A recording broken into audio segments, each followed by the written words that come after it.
But I'm going to bring into the fray now Susan Hall, who is the Conservative mayoral candidate for London. Susan, thank you very much for joining me. Great to have you on the show. First things first, Susan, the ULEZ rollout is causing loads of controversy here. People saying it's going to put them out of business, but some other people are saying we need it so that especially the youth of today can live longer with cleaner air. Where are you on this? Well, the TfL's own impact assessment showed that it wouldn't really make any difference at all. So I'm absolutely against the ULEZ expansion, and when mayor in May of next year, if voted in as mayor, I will stop the expansion on day one. So you would stop the ULEZ expansion on day one. Can I just read you what Sadiq Khan tweeted earlier today, Susan, if that's OK? The ULEZ expansion will mean that 5 million more Londoners can breathe cleaner air. 90% of cars seen driving in outer London already meet the standards. They won't have to pay a penny. He says the central London ULEZ has helped reduce child asthma hospitalisations attributable to air pollution by 30%. So would you not want that? Patrick, all this is a money grab. That's all it is. £200 million they're putting into the budget from really off the back of poorer Londoners. This ULEZ expansion is not needed. It's not needed to clean up the air. There are other ways of looking at pockets of air pollution that would be much better dealt with than charging poorer Londoners £12.50 every time they get in their car. It's a ridiculous scheme. I would stop it on day one. You've mentioned there about poorer Londoners. That's certainly what I'm hearing a lot of on the ground here in Bromley, which is that they feel as though it is going to affect the poor and the working class the most.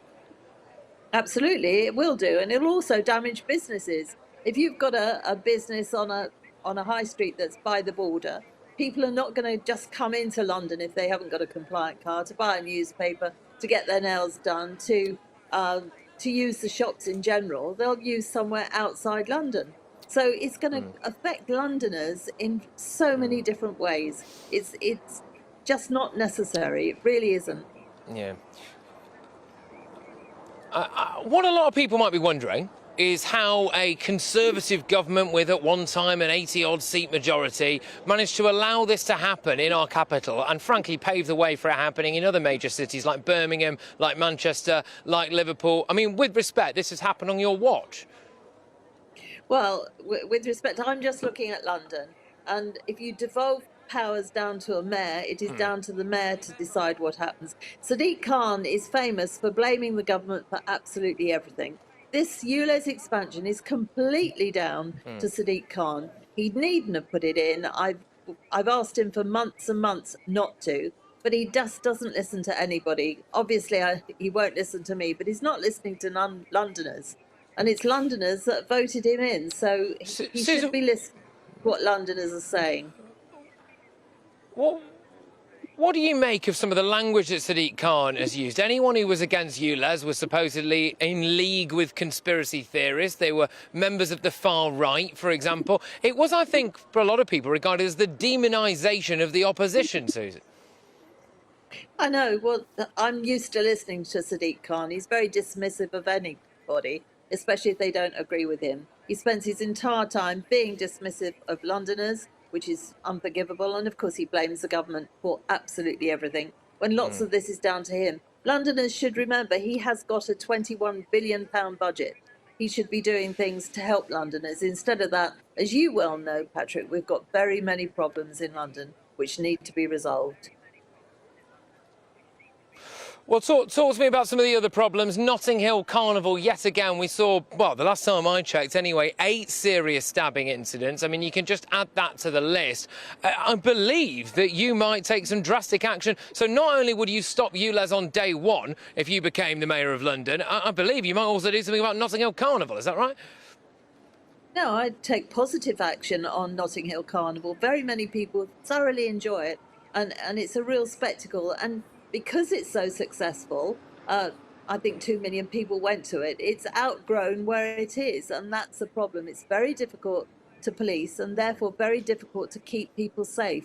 And surely, as a mayor, the one thing you would want to do is to keep Londoners safe, and therefore we would have to look to and talk to the people that organise it, see if there is a way of moving it to a place where it's much, much safer so other people can enjoy it even more. Susan, just one more with you, if that's okay. It's caught you on the hop a bit, this, I understand. But that breaking news that I broke just a few minutes ago, which is that 20,000 people have now come across the channel so far this year. That is according to GB News sources. Again, you know, you are going to be potentially the Conservative Mayor of London. We have got a Conservative government. Richie Sunak saying he's going to stop the boats. It's not happening, is it? It's certainly challenging at the moment, and I don't know what they can do beyond what they're doing, but let's hope that they do. We've got to stop this. I mean, it's shocking the amount of people that are putting themselves in danger coming across the ocean. That's for sure. Something has to be done. Let's wait and see what's going to be suggested. OK, Susan, thank you very much. Susan Hall there, the Conservative London mayoral candidate. Right, now, when I come back, you heard a bit about Notting Hill there, you heard a bit about the Channel migrant crisis. I'll be covering both of those stories, but I'm also going to be having a look at the ongoing incident. 200,000 Brits stranded abroad, stranded here in the UK, unable to get abroad with what's been going on, the chaos in our skies. But I want to know, has Britain been attacked? Have we been hacked? Or is this just a good old-fashioned technical glitch? I'm not sure we're being told the truth. I will find out for you very shortly. Stay tuned.